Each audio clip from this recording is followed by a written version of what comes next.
Space to help steer more women on a path to recovery. There's a new home for the Dove Recovery House. Mayor Joe Hogsett and City County Council President Maggie Lewis are joining staff to cut the ribbon for the new facility. The nonprofit provides transitional housing and wraparound services for women working to overcome substance abuse. The new home at 33rd and Meridian will provide beds and services for 38 women, up from 23 at the former site. There's an urgency to what we do. We cannot afford to wait. We've had women that have been on our wait list waiting for a space and have died from overdose. The Summerlin family donated a large portion of the office building. The nonprofit also received $1 million in community development block grants and federal money, along with a donation from the Lilly Endowment. Well, women are moving into the new space tonight. RTV6's Katie Hines joins us live with the story of a woman who recently finished the Dove Recovery Program and is now spreading her wings. Katie? Erica, Jennifer Brown is one of the people here celebrating the ribbon cutting, the success tonight in the next chapter for the Dove Recovery House. And she's sharing her story, a battle of substance abuse, both drugs and alcohol, over 30 years' time. A story that she wants to get out there in the hopes that women will see it and know that this is a safe place that they can find help.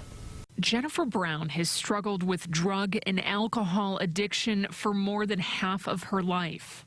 It's dark. The mother of 4 and grandmother of 5 says it took losing everything to realize she needed to stop, including her 12-year-old daughter who was put into foster care last year.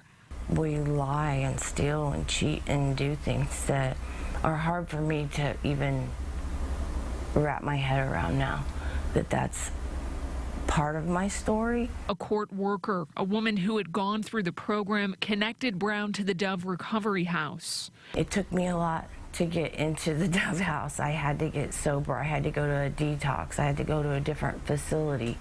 I think they wanted to make sure I was serious, that I wanted to change my life. But Brown says she now has hope there is something better. People are reaching out to me, having faith in me. It's just incredible that they see what is so hard for us to see sometimes in ourselves.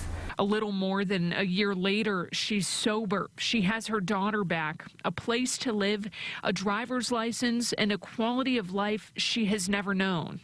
And life is so much better on the other side. A message and a piece of advice she hopes even one woman struggling with addiction might hear.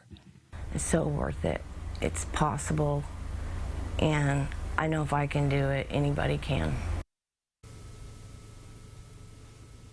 But Brown also admitting that her journey doesn't stop here at the Dove Recovery House. She says that she continues to attend a 12-step program and will continue to battle that challenge for the rest of her life. Now back to the services here. They're all free and women can stay here up to 2 years' time. The opening of this new house coming in the new facility, that is, as the mayor has announced earlier this week, as part of a proposed criminal justice reform plan, a focus on battling substance abuse in the community.